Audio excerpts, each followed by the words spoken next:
नमस्कार दोस्तों। प्यारे दोस्तों, आज है सर्वपितृ अमावस्या। सर्वपितृ अमावस्या का बहुत ही महत्व है। यह पितरों को विदा करने की अंतिम तिथि है। अगर कोई श्राद्ध तिथि में किसी कारण से श्राद्ध न कर पाया हो या फिर श्राद्ध की तिथि मालूम न हो तो सर्वपितृ श्राद्ध अमावस्या पर श्राद्ध किया जा सकता है।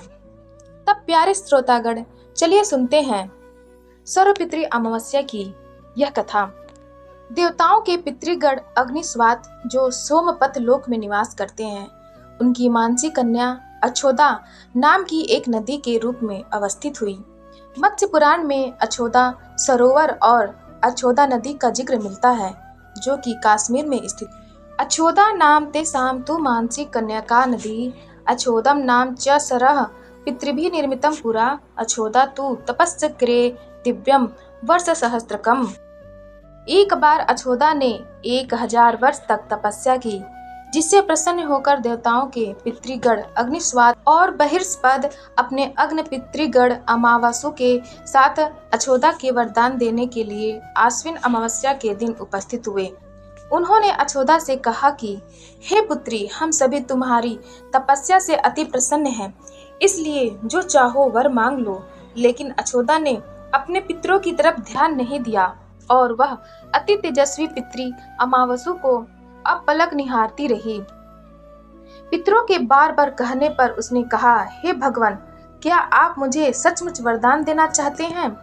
इस पर तेजस्वी पितृ अमावसु ने कहा, हे अछोदा, वरदान पर तुम्हारा अधिकार सिद्ध है, इसलिए निसंकोच कहो। अछोदा ने कहा, भगवान, यदि आप मुझे वरदान देना ही चाहते हैं तो मैं तत्क्षण आपके साथ रमण कर आनंद लेना चाहती हूँ।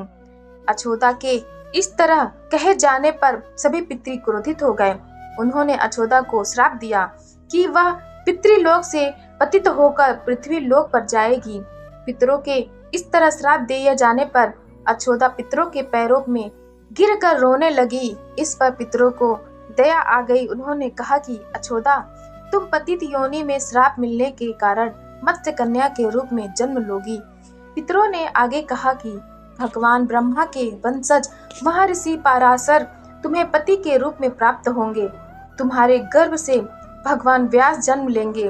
उसके उपरांत भी अन्य दिव्य वंशों में जन्म लेते हुए तुम श्राप मुक्त होकर पुनः पितृलोक में वापस आ जाओगी। पितरों के इस तरह कहे जाने पर अछोदा शांत हुई।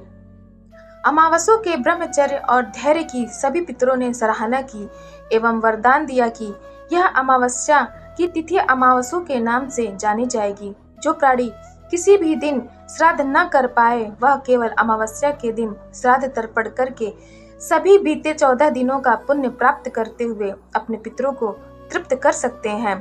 तभी से प्रत्येक माह की अमावस्या तिथि को सर्वाधिक महत्व दिया जाता है और यह तिथि सर्वपितृ श्राद्ध के रूप में भी मनाई जाती है।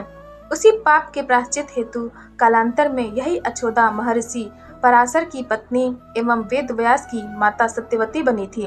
तत्पश्चात समुद्र के अंशभूत शांतनु की पत्नी हुई और 2 पुत्र चित्रांगद तथा विचित्रवीर को जन्म दिया था। इन्हीं के नाम से कलयुग में अष्टका श्राद्ध मनाया जाता है। प्यारे श्रोतागण, कथा अच्छी लगी हो तब आप हमारे चैनल सनातन कथा संग्रह को लाइक करें, शेयर करें और सब्सक्राइब करें। धन्यवाद।